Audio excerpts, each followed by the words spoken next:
Well, good afternoon, everyone. I want to thank the press pool for assembling really quick, and we got this signing ceremony put together as quickly as we could. This is important that we do this today, and I also want to debut our summer attire. A lot of people think this is the Truman attire. President Truman was famous for his time down at the summer at the Key West White House there in Key West, and oftentimes would wear these shirts. And so, even though we're not at Key West, we're in Texas. I'm going to follow in the tradition and wear the Truman type shirts during vacation. But good to have everybody here today. Today, I'm proud to sign the Housing for the 21st Century Act. This is a bipartisan bill that will help make housing more affordable and accessible for working families across America.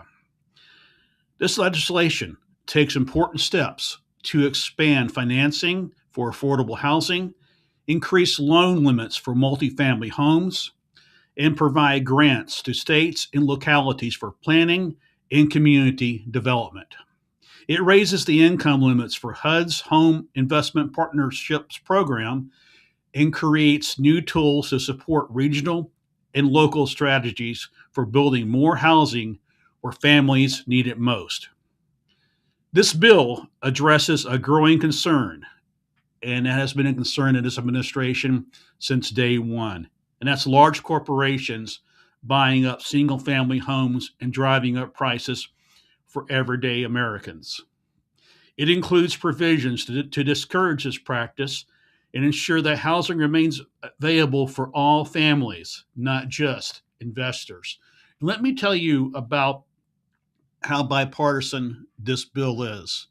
I've always wanted to have a 5 year term. And when an investor buys a home, it's yours for 5 years.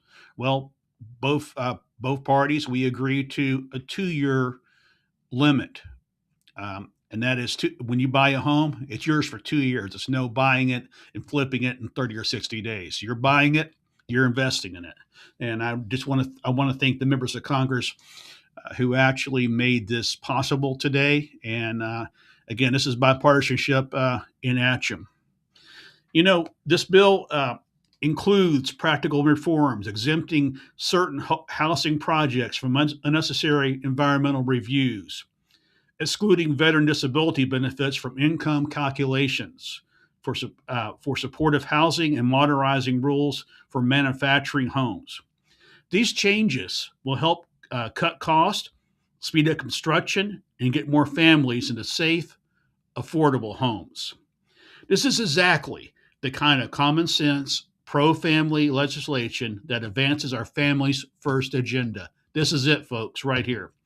When we make housing more affordable, we strengthen communities, support working parents, and give every American a fair shot at the American dream. Every American deserves a fair shot at the American dream, and this bill will do this. Again, I want to thank members of Congress who worked across the aisle to pass this bill.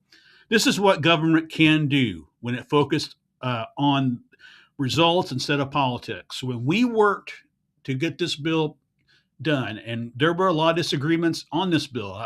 I mean, I will tell you, there were disagreements on the 5 year term. I still wanted 5 years, but we came to a 2 year agreement. That is what you do to get things to work here in Washington. You work on the matters that affect the people the most.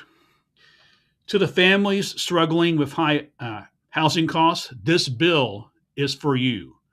We are working every day to lower cost and expand opportunities so you can provide for your loved ones and build a better future. So let's go ahead and sign this. Let me go ahead and move this over here, and we'll get the bill over here. This is a big day, I tell you.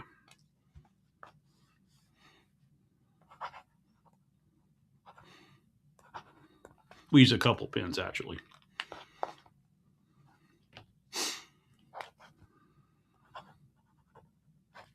Well, there you go. So again, I want to thank members of Congress who worked really hard on this. A lot of work went into this, and I want to thank them very much. Thank you guys. Thank you guys very much. Thank you. Thank you.